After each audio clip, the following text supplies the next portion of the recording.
प्रधानमंत्री मोदी जिस बस्तर के दौरे पर हैं, वो सियासी नजरिए से किस रूप में अहम है, खासकर बीजेपी के लिए, ये जरा समझिए। मैं कुछ आंकड़े आपको दिखाती हूँ, कुछ जानकारियां आपके साथ साझा करती हूँ। बस्तर का जो सियासी गणित है, अब वो आपके सामने हम रखने जा रहे हैं। ये देखिए, कुल सीट बस्तर की अगर बात की जाए तो यहां 12 और पिछली बार 2018 में क्लीन स्वीप 12 की 12 सीटों पर कांग्रेस पार्टी ने किया था। बीजेपी इन 12 सीटों में बस्तर संभाग के खाता भी नहीं खोल पाई। यानी पिछले विधानसभा चुनाव में कांग्रेस ने इस जिले में क्लीन स्वीप किया। मोदी अब यहां की हवा बदलने की कोशिश में जुटे हुए हैं। हम सीधे रुक करेंगे, खास मेहमानों का पैनल लगातार हमारे साथ बना हुआ है 12 से 2 इस पॉलिटिकल शो में। अभय जी, पिछली बार बस्तर खासतौर से वहां पर कांग्रेस का क्लीन स्वीप, बीजेपी खाता भी नहीं खोल पाई, और इस बार प्रधानमंत्री नरेंद्र मोदी चुनाव से पहले वहीं से हुंकार भरते हुए। देखिए, मोदी जी की विशेषता यह है कि जहां पर चुनाव की बाजी बहुत जीतती हुई नहीं लगती है, वहां भी वो पूरा प्रयास करते हुए दिखते हैं। और ये अमित शाह की भी खूबी है और भारतीय जनता पार्टी की ही खूबी है। तो वो कोशिश कर रहे हैं वहां पर।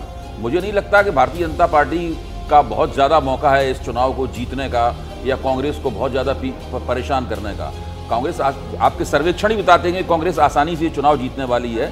लेकिन ये बात सही है कि मोदी जी अपना प्रयास पूरी तरीके से कर रहे हैं। वो अपनी प्रतिष्ठा, अपना चेहरा, अपनी छवि सारी की सारी दांव पे लगा रहे हैं। देखिए क्या नतीजा निकलता है। और आप जिस बात का जिक्र कर रहे हैं कि यहाँ पर पूरी कोशिश इस वक्त बीजेपी की तरफ से की जा रही है, प्रधानमंत्री नरेंद्र मोदी खुद कमान संभालते हुए नजर आ रहे हैं। इसके पीछे की वजह क्या है? छत्तीसगढ़ में बीजेपी ने इस बार अपनी रणनीति किस रूप में बदली है, जरा यह भी जानना यहां पर महत्वपूर्ण हो जाता है। कुछ और जानकारियां आपके साथ साझा करते हैं। पहले छत्तीसगढ़ अहम क्यों बीजेपी के लिए, यह समझिए आप। दरअसल 2018 में बीजेपी को करारी हार मिली थी छत्तीसगढ़ में। लंबे समय बाद छत्तीसगढ़ में कांग्रेस सत्ता में आ गई थी। भूपेश बघेल ने प्रदेश में कमान संभाल ली और ऐसे में अब 2024 से पहले अगर छत्तीसगढ़ बीजेपी जीतती है तो 2024 के लिए संदेश बड़ा होगा। मोदी के नाम पर लड़ने का अगर नतीजा आएगा पार्टी के पक्ष में तो जाहिर सी बात है 24 के लिए पार्टी के लिए यह फायदेमंद रणनीति साबित होगा। तो कुल मिलाकर छत्तीसगढ़ की अहमियत इस रूप में बीजेपी के लिए। रामकृपाल जी, बिल्कुल आप सही कह रही हैं। देखिए 2018 में तो पूरी तरह से कोई कंटेस्ट ही नहीं था। जिस तरह से वहाँ पे कांग्रेस जीती थी वो बीजेपी के लिए बहुत ही दुखद रहा है। कारण यह है कि छत्तीसगढ़ के बनने से लेकर के और पिछली सरकार के बनने से पहले बीजेपी ही वहाँ रही है। तो बीजेपी का इस तरह से बिल्कुल सफाया हो जाना तो बीजेपी के लिए निश्चित तौर पर एक बहुत बड़ी मतलब उनको एक दुखद घटना तो उनके लिए रही है। कोशिश मोदी जी की इस बार ये है कि जैसा माहौल दिखाई दे रहा है कि अपर हैंड कांग्रेस का है जी, लेकिन ये 2018 जैसी स्थिति ना हो। हाँ। यानी थोड़ा बहुत अगर वो जैसे बस्तर का इलाका है, अब जो कुछ भी मोदी जी का एक प्रभाव रहता है या जो भी उन्होंने आदिवासियों के लिए जो भी कुछ किया, जैसे अभी वो इंफ्रास्ट्रक्चर की बात कर रहे थे तमाम, तो अगर बीजेपी वहाँ सत्ता में आती है नहीं महत्वपूर्ण ये नहीं है। बीजेपी अगर वहां पिछली बार से बेहतर प्रदर्शन करती है नहीं, लेकिन मैं इससे सहमत नहीं हूं विनोद जी। मतलब सत्ता में आती है नहीं ये महत्वपूर्ण नहीं है बीजेपी के लिए। ऐसा नहीं लगता है ये सोचकर बीजेपी और प्रधानमंत्री नरेंद्र मोदी इतना दाव लगा रहे हैं बड़ा कि कोई क्षेत्रीय चेहरा आगे नहीं किया गया और खुद अपने चेहरे पर पूरे के पूरे चुनाव को केंद्रित करते हुए। देखिए 2014 के बाद से जितने चुनाव भारतीय जनता पार्टी ने लड़े हैं किसी भी राज्य में वो मोदी जी के चेहरे पर ही लड़े हैं जी। एक 2022 का अपवाद छोड़ दें जहाँ योगी जी का भी चेहरा था, बाकी सारे चुनाव मोदी जी के चेहरे पर ही लड़े गए हैं। और मोदी जी कोई भी चुनाव हारने के लिए नहीं लड़ते।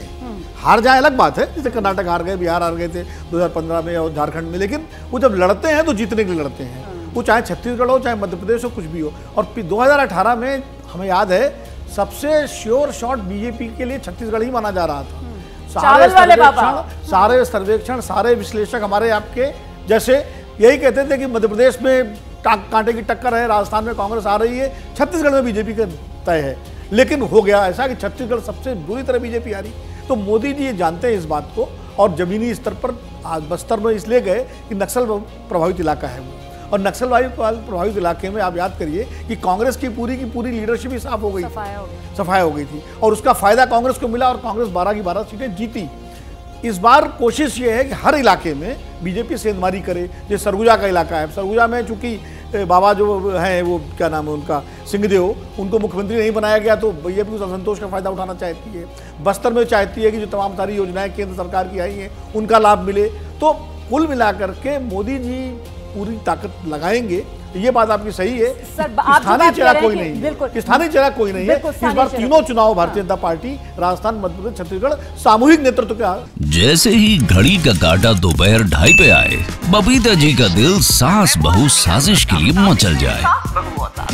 और ये है इनकी बहू, पूरे दिन ऑफिस की टेंशन हो जाए गॉन जब ये करें अपना फेवरेट शो फ्री टाइम पे ऑन। इनकी तरह आप भी देखें अपना फेवरेट शो अपने टाइम पर और डाउनलोड कीजिए एबीपी लाइव ऐप अपने स्मार्ट टीवी पर।